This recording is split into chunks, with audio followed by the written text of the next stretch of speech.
This is section 514. We're going to look at sign charts.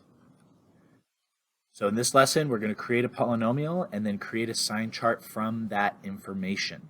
Now, essentially what a sign chart is we are dividing the positive and negative regions of our function. Now, not like actual division, but the idea is that we're separating them, okay? Now, what we do is we look at our graph. So let's just say hypothetically, I drew this graph. Bam, I have my polynomial, I drew it.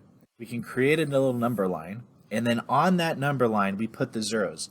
So since my zeros are -3, and then 0, and 2.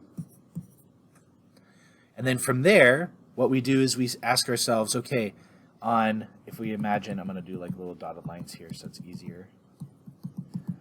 So on this side, which is this side of our graph, is that going to be above or is that going to be below the x-axis?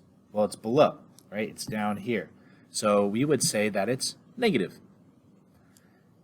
In this region, which is going to be this one right here, is that going to be above or below? It's above the x-axis. So we say it's positive. And that's basically what we're doing is my f of x positive or is my f of x negative? Is my y value positive? Is my y value negative? It's going to be negative here. Well, it doesn't matter. I can write it up there. And then here, it's going to be positive. That's all we're doing, is we're just stating where your graph is positive and where your graph is negative. So we sketch the polynomial, and then once we sketch it, we can create our sign chart. Okay, so we need the 3 pieces of information. We need our y-intercept.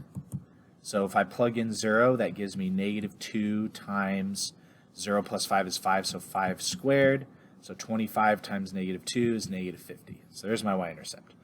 Then I need my end behavior. So my end behavior, if I multiply the x's, I get x times x squared. That's x to the 3rd. So that's going to give me that type of shape. And then my zeros with the multiplicity. So my zeros, if I set this equal to 0, I get 2. How many of them do I have? 1, so multiplicity 1. For here, set that equal to 0, I get -5. How many do I have? 2 of them, so multiplicity 2. My multiplicity is odd, so I know it's going to cross here. My multiplicity is even, so I know it's going to bounce. Okay, so now we got to put all the information on our graph. So we'll put in my y-intercept, so we'll just say that here's -50, and then +2, and then -5. So we start with the end behavior, so it's starting down here. We go up to the -5. At the -5, it's going to bounce. So it's going to touch it and bounce and go back the way it came. It has to go through the y-intercept. And then at 2, it's going to cross. And so there's going to be my graph. So we check it, it crossed, it bounced where it needed to go. It follows the pattern of the end behavior, right? Down there, up there. Looks good so far. Great. So now we can create the sign chart. So we draw our sign chart, we put the zeros on it. -5 and +2. On this side of -5, it's below the x-axis. Between -5 and +2, it's also below the x-axis. And then it's going to be above the x-axis here. There's my sign chart. Let's look at another one. Now this one, I can take a step to factor it.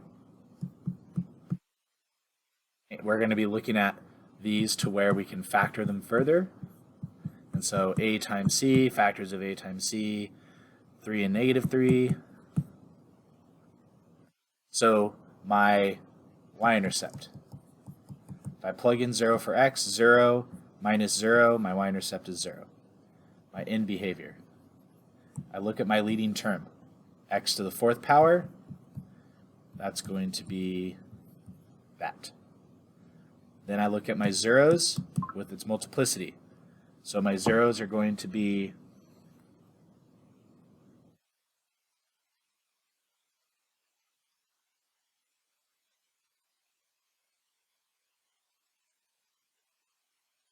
zero. I have 2 of them, so multiplicity 2.